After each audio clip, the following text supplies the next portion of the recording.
pastor, pero estamos estudiando Lucas. Sí, pero hoy vamos a leer Romanos, definitivamente. Y es Romanos capítulo 13. Romanos 13, por favor. Vamos a leer la palabra del Señor en Romanos capítulo 13. Gloria al Señor. Cuando lo tenga, se pone de pie. Dice amén, como estamos acostumbrados. A algunos ya no les gusta decir amén, pero es bueno decir amén cuando estamos convencidos de algo, cuando la palabra amén es una confirmación. Con la palabra amén decimos así sea, así es, estoy de acuerdo, estoy conforme con lo que estoy oyendo y por eso decimos amén. Romanos capítulo 13, versículo 1 al 6. Dice la escritura: sométase toda persona a las autoridades superiores, porque no hay autoridad sino de parte de Dios, y las que hay por Dios han sido establecidas.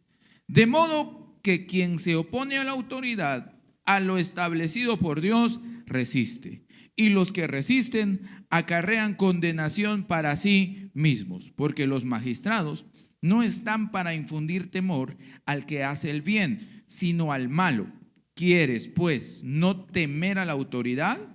Haz lo bueno y tendrás alabanza de ella, porque es servidor de Dios para tu bien. Pero si haces lo malo, teme, porque no en vano lleva la espada, pues es servidor de Dios, vengador para castigar al que hace lo malo, por lo cual es necesario estarle sujetos, no solamente por razón del castigo, sino también por causa de la conciencia, pues por esto pagáis también los tributos, porque son servidores de Dios que atienden continuamente a esto mismo. Señor, gracias por tu palabra. Oramos para que esta palabra nos instruya hoy, nos muestre una luz para nuestra conducta, Señor, como ciudadanos guatemaltecos. Gracias porque nacimos en este país privilegiado y estoy seguro, Señor, que esa dicha que tenemos de estar en este país, Señor, la tenemos en nuestro corazón, pero también la vivimos, Señor, en tu palabra. En el nombre de Cristo Jesús oramos. Amén y amén. Gloria a Dios. Puede sentarse. Gracias por estar de pie. Esta mañana he decidido, hermanos, hablar de un tema que nos corresponde a todos platicarlo. Y es el tema de la responsabilidad de elegir a nuestros gobernantes. ¿De qué voy a hablar hoy? De la responsabilidad de elegir a nuestros gobernantes.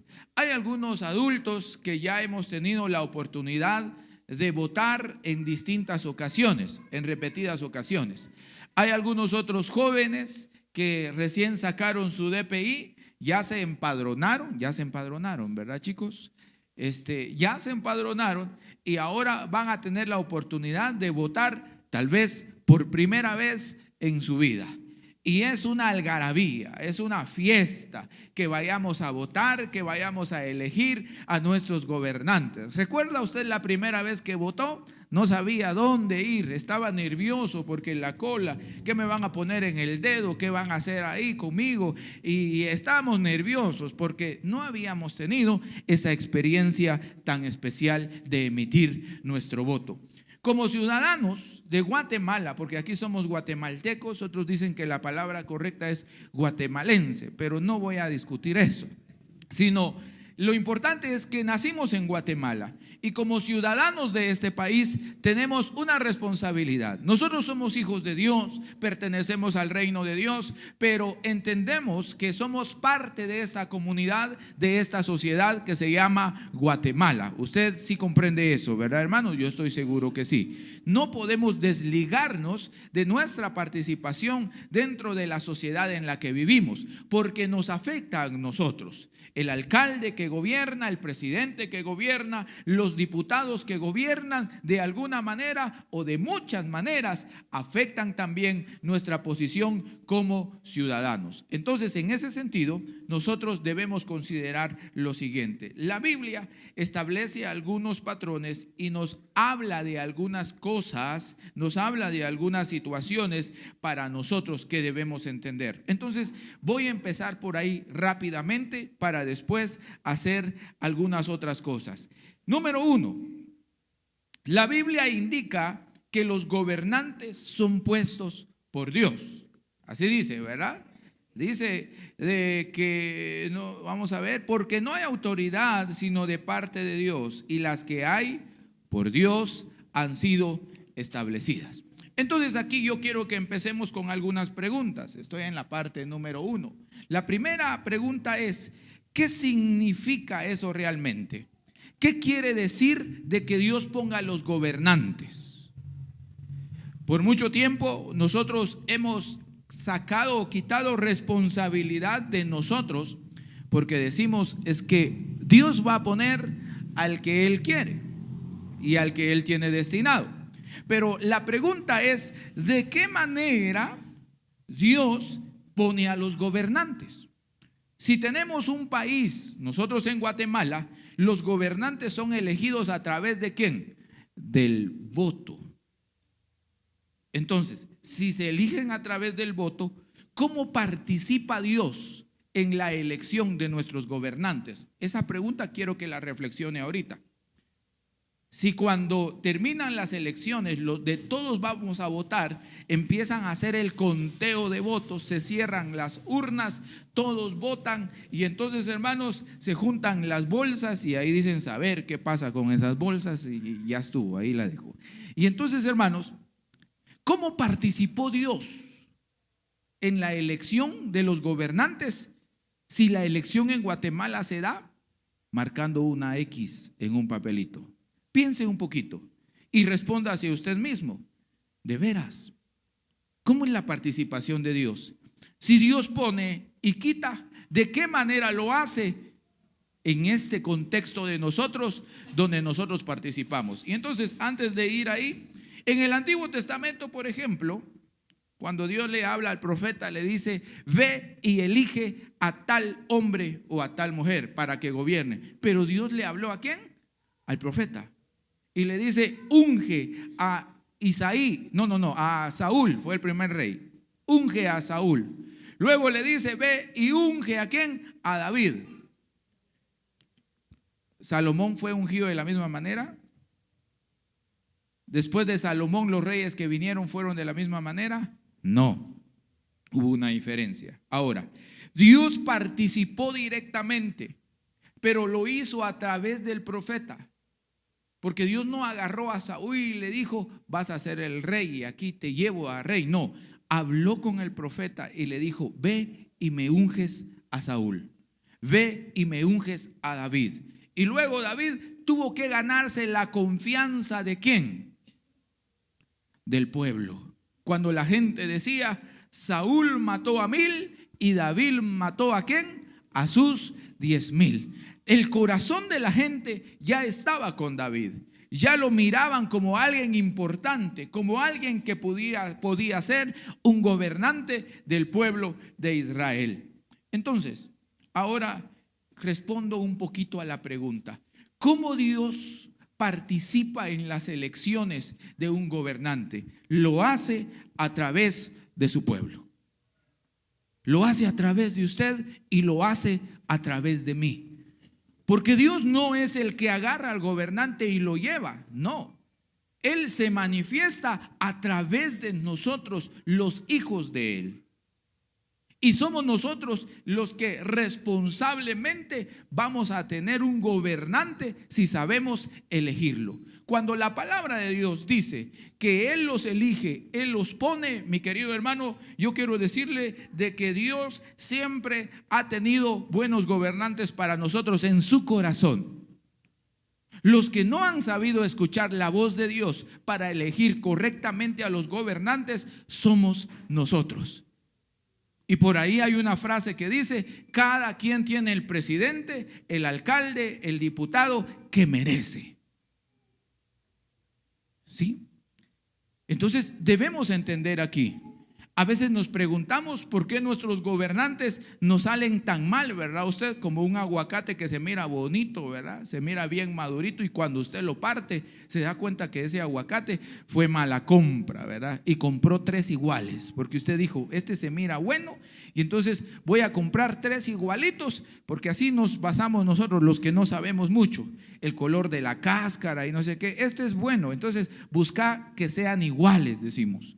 Y cuando los partimos, hermanos, nos damos cuenta de que el aguacate por dentro está mal. Entonces, lo que pasa es que nosotros, los hijos de Dios, debemos aprender a identificar, hermanos. Debemos aprender a analizar cómo vamos a emitir nuestro voto. Pero Dios actúa a través de nosotros. Dios, hermanos, pone gobernantes a través del voto de nosotros, porque se supone que nosotros como hijos de Dios tenemos el suficiente oído para escuchar la voz de Dios y para escuchar la guianza de Dios para emitir un voto.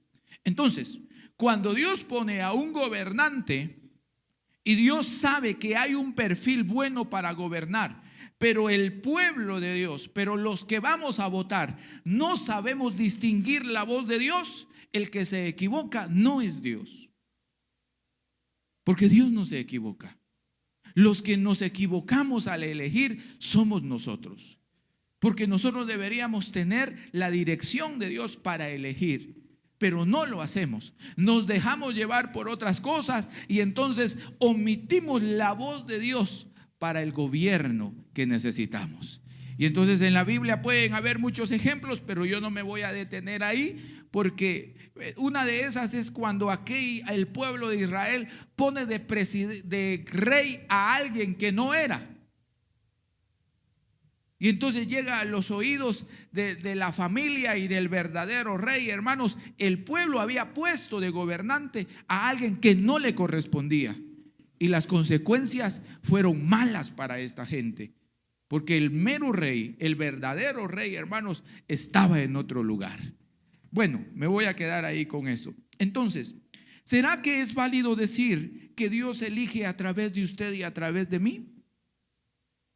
Como pastor tengo la convicción de que sí, de que Dios elige al gobernante a través de usted y a través de mí, cuando nosotros, hermanos, sabemos escuchar la voz de Dios. Entonces, hay unas cosas que voy a resaltar de lo que dice la escritura aquí, que Dios pone a los gobernantes de modo, hermanos, que aquel que se opone a la autoridad, a lo establecido por Dios, se resiste. Entonces yo le voy a anticipar algo aquí. Dios sabe y Dios nos permite, hermanos, tener gobernantes para que haya corrección y haya una correcta, hermanos, administración de todo lo que tenemos, incluso en la creación de Él. Pero la escritura dice que ellos están para hacer el bien. Los gobernantes están para hacer el bien. No solo al pueblo de Dios, sino todo al pueblo de Guatemala. Y Dios coloca gobernantes para que hagan el bien a la comunidad, para que busquen el bien común. Sin embargo, hermanos, cuando nosotros elegimos incorrectamente, cuando no emitimos nuestro voto sabiamente, entonces vamos a tener problemas, porque la Biblia nos invita a que obedezcamos fielmente a las instrucciones de nuestros gobernantes. Incluso hasta abajo dice, si hay que pagar tributo, en nuestras palabras de nuestro contexto serían, si hay que pagar impuesto, pues hay que pagar impuesto, porque a ellos les sirve el dinero, dice la escritura. Necesitan el dinero para hacer su trabajo. Entonces hay que pagar el YUSI, hay que pagar el impuesto de aquí, el impuesto de allá. Yo no me voy a meter a esos temas porque no soy contador. Los contadores manejan más esos temas de todo lo que debemos pagar. Y si al gobierno se le ocurre ponernos otros cargos, ponernos otros impuestos y hacernos una lista más larga, la Biblia nos dice, ustedes tienen que obedecer y someterse, porque cuando eligieron, ustedes tuvieron la responsabilidad de elegir a su gobernante. Después no podemos quejarnos.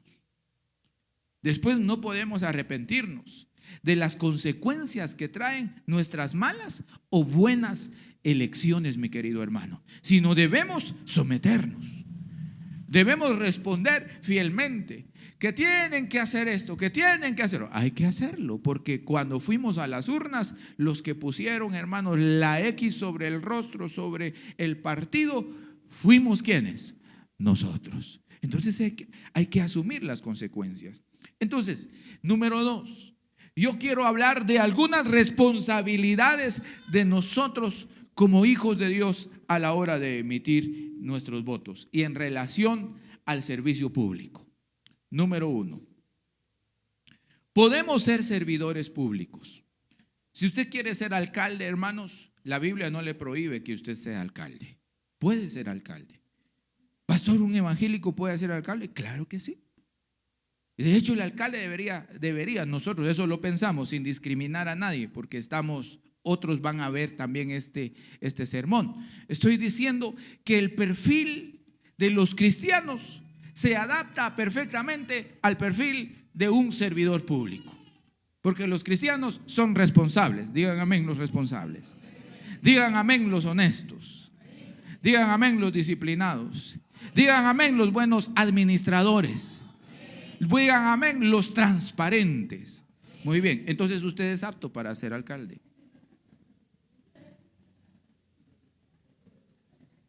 ¿O no se necesita eso en un servidor público? ¿Sí? Y se supone que en el reino de Dios, en el evangelio, formamos personas con estas características. Formamos personas que tienen este perfil. Entonces, un cristiano sí puede ser, hermano, puede ser un alcalde, puede ser diputado, puede ser presidente. No hay problema. La historia de Guatemala refleja que muchos cristianos han pasado por partidos políticos. Muy bien. Lo siguiente. Debemos ir a votar para elegir a los próximos gobernantes. Por favor, hermano, no se quede en casa el siguiente domingo pensando que usted no debe ir a votar. No, usted tiene que ir a votar. Y cuando vaya, no deje un voto nulo, porque es como que si no hubiera ido a votar. Tiene que tener la responsabilidad de ir a elegir, mi querido hermano, porque el voto que usted no emite es un privilegio y es una ventaja para alguien más. Los hijos de Dios debemos ir responsablemente a las urnas para emitir nuestro voto. Entonces, vamos a votar, hermanos, para elegir a los gobernantes. Tenemos que ir a votar para elegir a los gobernantes. Ahora, nosotros como iglesia no podemos ser usados como un medio de propaganda. Aquí viene el asunto, sino de información. Entonces yo quiero que distinga esas dos frases. La iglesia no debe ser usada, hermanos, de parte de los partidos políticos para ser seducida, le escribió ahí, por ofrecimientos baratos y pasajeros. Y ese es el problema que tenemos hoy. Que la iglesia se ha convertido en un instrumento de partidos políticos, mi querido hermano.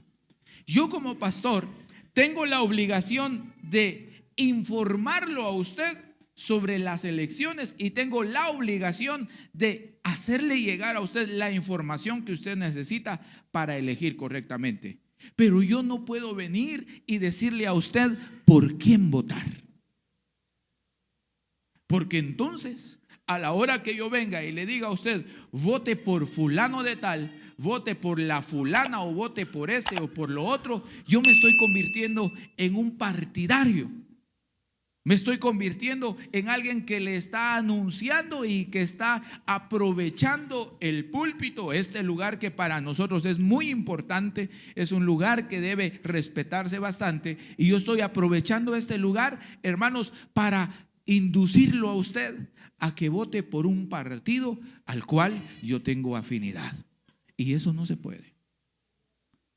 La iglesia, hermanos, no puede ser utilizada. Se dice en Brasil, por ejemplo, que la iglesia que el voto cristiano, hermanos, tiene un gran poder en Brasil, en Chile. Son dos países en donde los cristianos, hermanos, cuando se ponen de acuerdo, los cristianos pueden elegir un presidente si ellos se ponen de acuerdo con su voto. Aquí en Guatemala estamos igual, porque decimos que un 43, 45% de la población guatemalteca somos, hermanos, cristianos. Entonces, cuando el político analiza y ve que la población guatemalteca tiene un 40% de cristianos, entonces él se hace cristiano. Entonces él se hace un conocedor de la Biblia, se hace alguien que se sabe versículos, se hace alguien que ora, hasta se arrodilla en el piso en la calle, hermano. Sí. Pero ¿cuál es su intención? Su intención es llegar al corazón y seducir. Fíjense que hay unas personas que estudian el área de la política, se llaman politólogos. ¿Cómo se llaman? Politólogos. Ellos son los especialistas en política, los que se dedican a analizar y a estudiar el tema de la política. Y los politólogos dicen que cuando los candidatos van a salir a hacer su campaña política, ellos tienen una palabra clave. La palabra clave es seducir. Esa es la palabra. Cuando salen a seducir al pueblo.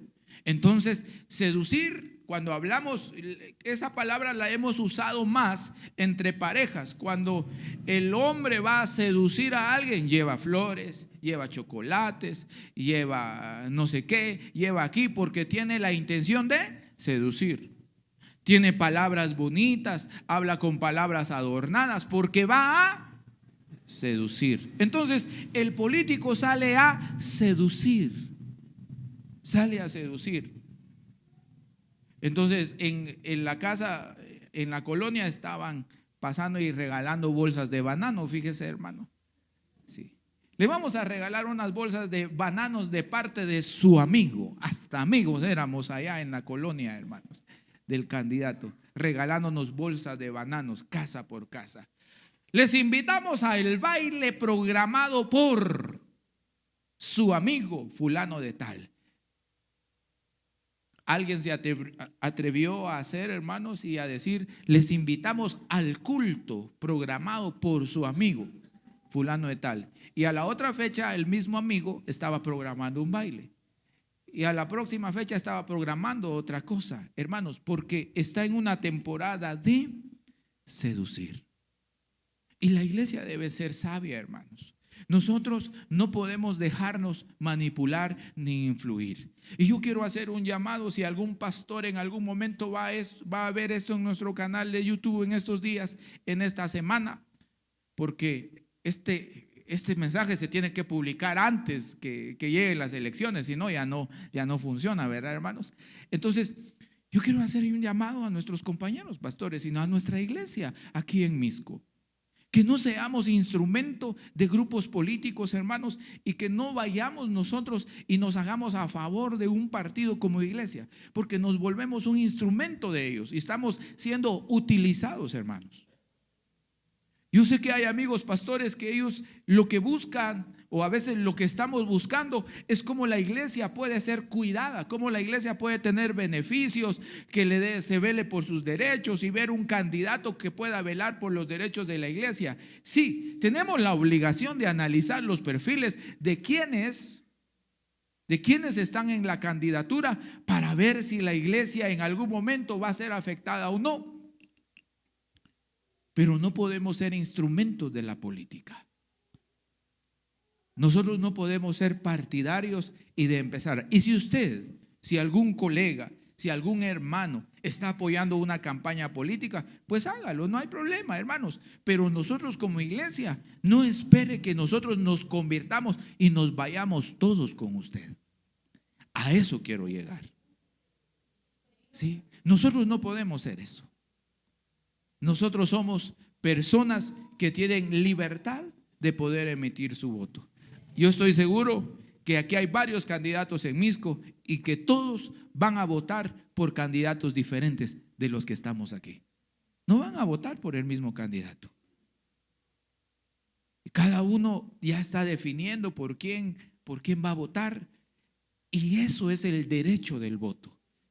Que yo esté consciente del voto que voy a dar. Amén. Muy bien. Entonces, termino esta parte. Número 3. Pastor, ¿y cómo puedo hacer yo para saber que mi candidato puede ser el candidato que Dios tenga en su corazón? Porque esa es la pregunta, ¿verdad? Pastor, ¿y cómo oigo la voz de Dios para emitir mi voto? Pues la Biblia nos da muchos textos bíblicos, muchos pasajes bíblicos que nos enseñan y que nos dicen qué es lo que Dios ha demandado de los gobernantes. Y si esto existe en los gobernantes, seguramente serán grandes gobernadores en nuestro medio. Entonces, vamos a tomar, hay una lista de aspectos ahí que yo quiero compartir con usted. Número 1, humildad y temor de Dios. Quiero repetir aquí que la humildad, hermanos, no es sinónimo de pobreza. ¿Ya? La humildad no es sinónimo de pobreza. La humildad tiene que ver más con lo que yo tengo aquí, con lo que yo pienso, la forma en que veo a los demás, la manera en que yo pienso y me dirijo a los demás. La humildad es fundamental para un gobernante, ya que reconoce que su autoridad proviene de Dios y no de sí mismo. Veamos Proverbios 11. Ahorita sí vamos a la Biblia, sigamos con la Biblia. Proverbios capítulo 11, versículo 2. Y vamos a leer qué dice la Escritura.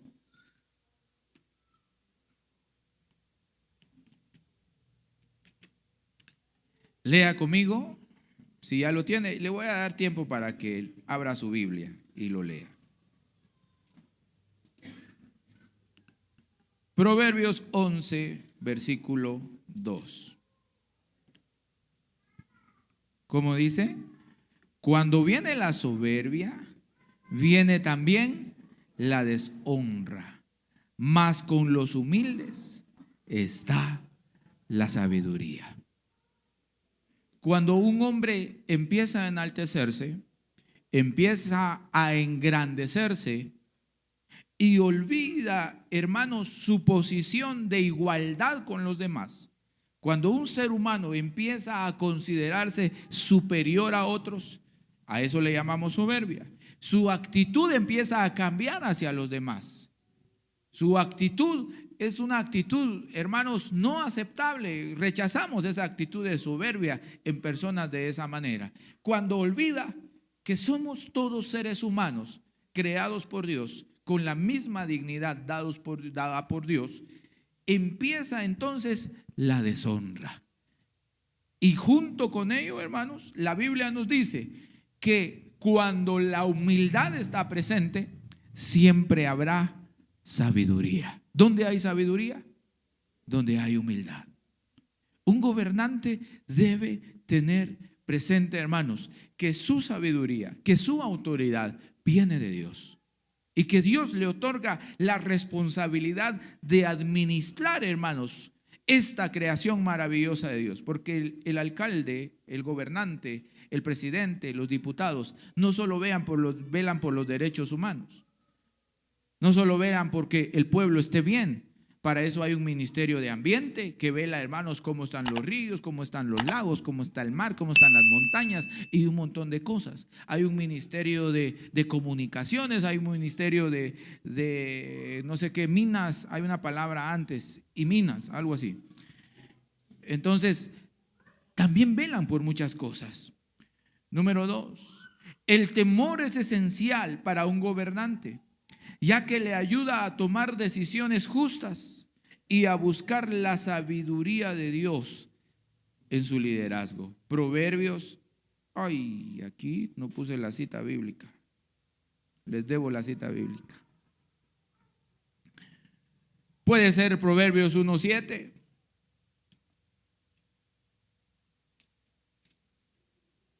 ¿Qué dice Proverbios 1:7? A ver si no estoy equivocado ahí. Sí, el principio de la sabiduría es el temor de Jehová. Los insensatos desprecian la sabiduría y la enseñanza. Cuando un gobernante entiende, hermanos, que Dios está sobre él, considerará las instrucciones de Dios para tomar decisiones justas. Cuando hablamos de decisiones justas, estoy hablando de decisiones correctas en la vida, decisiones correctas para la comunidad, decisiones adecuadas para todo el pueblo. Número 2, un gobernante debe ser justo y debe ser equitativo. En otras palabras, debe tener como cualidades la justicia y la equidad. Un gobernante debe ser justo y tratar a todas las personas con imparcialidad, sin mostrar favoritismo hacia ningún grupo. Proverbios 29:14. Proverbios 29:14. Cuando alguien entra a gobernar, mi querido hermano, está gobernando gente de todas clases.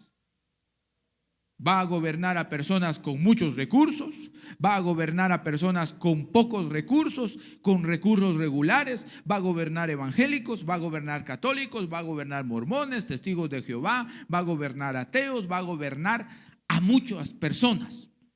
Un gobernante en ese puesto debe ser una persona que sea imparcial, que no tenga favoritismo por ningún lado, incluso si es cristiano.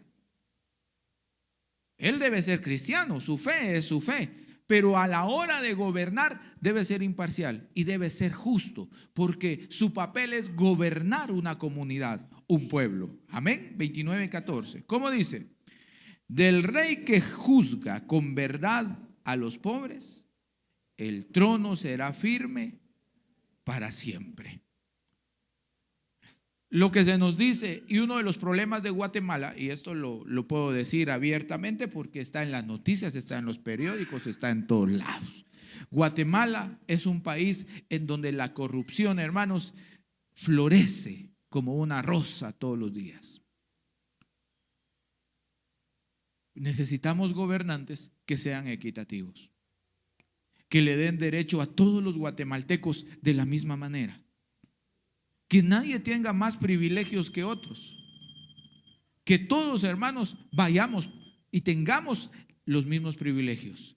Así como se atiende al empresario con más recursos, que se atienda al microempresario, hermanos, con la misma facilidad. Así como hace cola el ciudadano cualquiera, ¿sí? Que así hagan cola todos los ciudadanos, no importando que lleguen en bicicleta, en moto, en Transmetro, en bus o lleguen en limusina. Eso es equidad. Los derechos para todos. Entonces necesitamos gobernantes que gobiernen con justicia y equidad. La equidad implica tratar a todos los ciudadanos por igual y no permitir la opresión o la explotación de los débiles. No se trata de que alguien o que de que alguna persona, de que algún hombre tenga más privilegios o que otro sea explotado. Isaías capítulo 11, versículo 3 y 4.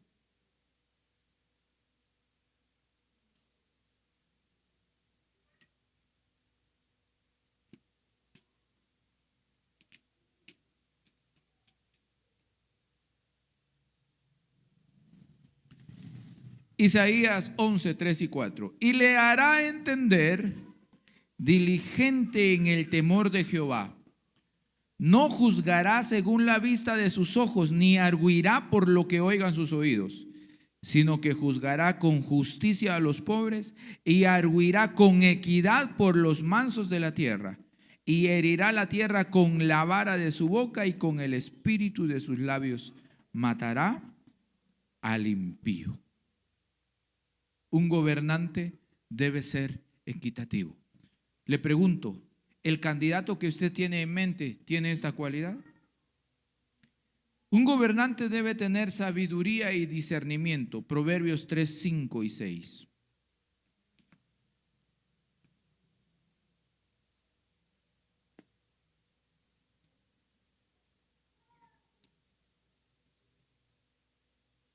Proverbios 3, 5 y 6. Fíate de Jehová de todo tu corazón y no te apoyes en tu propia prudencia. Reconócelo en todos tus caminos y Él enderezará tus veredas. Un gobernante necesita buscar y aplicar sabiduría en su toma de decisiones. Debe reconocer que no puede confiar únicamente en su entendimiento. El entendimiento humano puede ser sesgado, puede ser equivocado, puede ser manipulado y puede estar influido por otras cosas.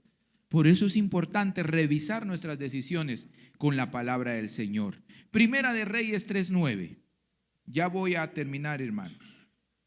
Ya voy a terminar.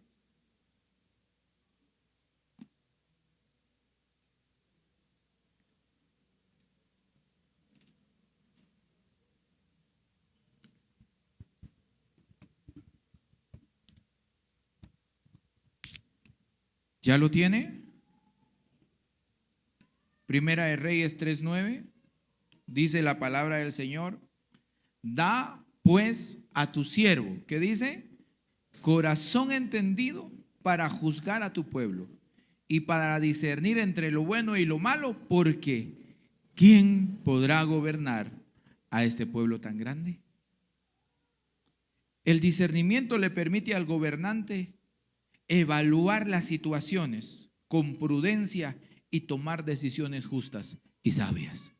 Saber ver con claridad lo que está a su alrededor. Debe estar al servicio, debe ser alguien que sirve y alguien que se interesa en el cuidado. Marcos 11, 42 al 45. Jesús nos da una lección aquí sobre los gobernantes. En Marcos 10, 42 al 45.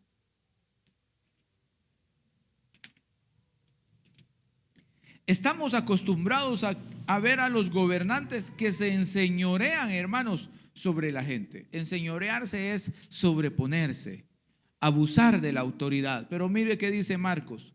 Mas Jesús llamándolo les dijo: sabéis que los que son tenidos por gobernantes de las naciones se enseñorean de ellas, y sus grandes ejercen sobre ellas potestad. Sigamos. Pero no será así entre vosotros, sino que el que quiera hacerse grande entre vosotros será vuestro servidor. Y el que de vosotros quiera ser el primero será siervo de todos. Y el versículo 45, porque el Hijo del Hombre no vino para ser servido, sino para servir y para dar su vida en rescate por muchos. Los gobernantes son servidores. De hecho, les llamamos servidores públicos. No son personas que toman autoridad, hermanos, para tomar decisiones sobre el beneficio de los ciudadanos guatemaltecos. No son personas que tienen derecho de imponerse sobre nosotros los ciudadanos. Así nos han acostumbrado. Y tenemos que rogarle, hermanos, a veces a las autoridades para que hagan y cumplan lo que les corresponde hacer a favor del pueblo de Guatemala, de la ciudad de Mixco y del pueblo de Dios. Y a veces hasta le aplaudimos, hermanos, porque arregló la calle, cuando dentro de su reglamento hay un reglamento municipal. Se lo voy a conseguir y se lo voy a enviar. Hay un reglamento municipal donde están todas las comisiones que una municipalidad tiene y cuáles son las atribuciones y las obligaciones de cada departamento de estos. Hay una forma de estructura, un consejo municipal. Están los cocodes, están los comudes, están los codedes, creo que se llaman los demás. Hay varios.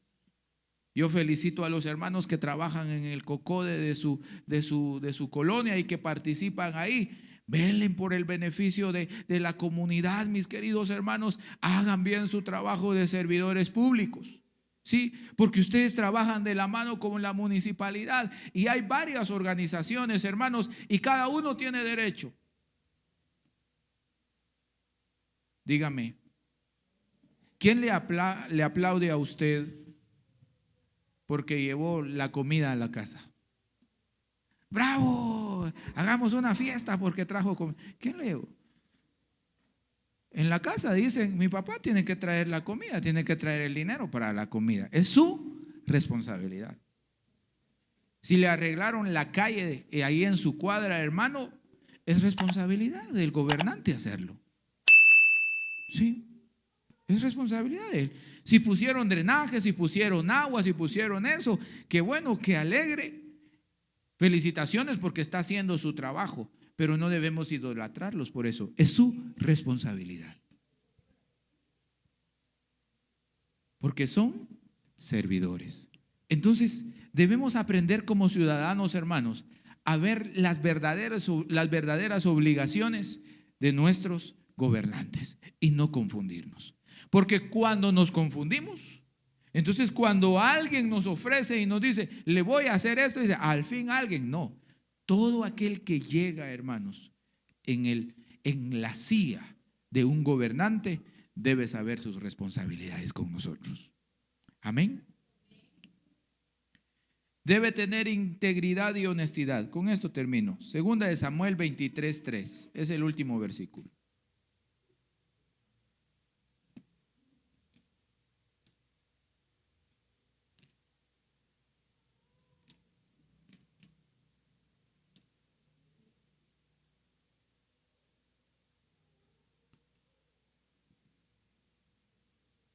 Segunda de Samuel 23:3. El Dios de Israel ha dicho, me habló la roca de Israel, habrá un justo que gobierne entre los hombres, que gobierne en el temor, ¿de quién dice? De Dios. Integridad, justicia, honestidad. Eso buscamos de nuestros gobernantes. La próxima semana, hermano, no se quede en casa. Estoy en la última parte. La próxima semana vaya a las urnas. De hecho, platicamos con los diáconos de que no vamos a tener servicio el otro domingo. Hace 4 años yo les dije a ellos, hermanos, hace 4 años hicimos culto el día de las elecciones. Pero démosle chance a los hermanos para que se organicen en su día, que hagan sus quehaceres y que vayan a las urnas a votar.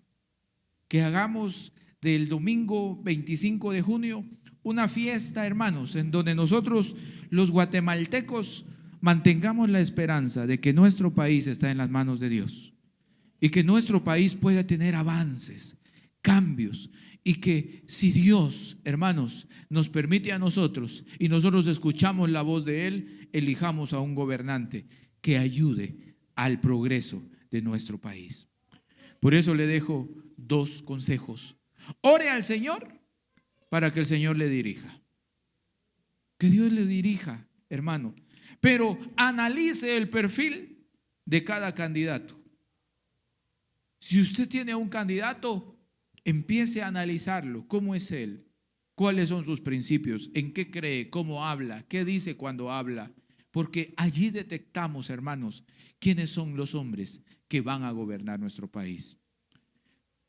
Tal vez agrego a esto, esté convencido de que si el candidato que tiene en mente es el candidato que usted considera, hermanos, que merece el voto suyo, porque el voto suyo es importante, tiene valor, tiene peso. Cada voto que está aquí, hermanos, hoy representado, tiene un significado, tiene un significado para cada partido y para cada candidato. Es importante. Entonces, usted debe saber que ese voto debe cuidarlo bien. Y si usted está convencido ya de un candidato, por favor, no se deje manipular. Si usted ya tiene el convencimiento de quién es su candidato, no se deje manipular por otras cosas. Sea responsable con lo que usted entiende que es la voz de Dios para su corazón. Y alguien podrá decirme esta mañana, pastor, yo tengo en mi corazón la convicción de votar por tal persona, por tal candidato, pero yo sé que él no va a ganar. Yo sé que este hombre es un buen perfil para ser un gobernante de nuestro país, pero algo me dice que él no va a ganar. Entonces, como no va a ganar, le voy a dar mi voto a alguien más que yo sé que tal vez sí gana. No, no, no. No se equivoque. Porque al final usted emitió su voto responsablemente. El sentido de la votación es que yo vote responsablemente. Aunque mi candidato no haya ganado, yo dejé un registro de que yo estuve a favor de él. Aunque él, si él no ganó por esto, por lo otro, por aquí, por allá, porque nadie quiso ver lo que hay en él, los valores que yo vi en él, hermano, usted no deje de votar por él. Vote por esa persona, porque habrá cumplido responsablemente su compromiso como ciudadano guatemalteco. Y no se sienta mal, hermano. No se sienta mal. Por eso hoy le pido que dediquemos 1 o 2 minutos para orar, hermanos. El día de hoy se termina, es la fecha última para hacer la propaganda, para hacer los meetings, para hacer todo lo que están haciendo los políticos de este tiempo, los candidatos. Y nosotros estamos aquí en un culto hablando del mismo tema, pero desde otra perspectiva. Y lo que queremos es que Dios nos guíe, nos ayude, abra nuestros ojos para tomar decisiones correctas y precisas en relación, hermanos, a lo que tenemos que hacer para la otra semana. Póngase de pie.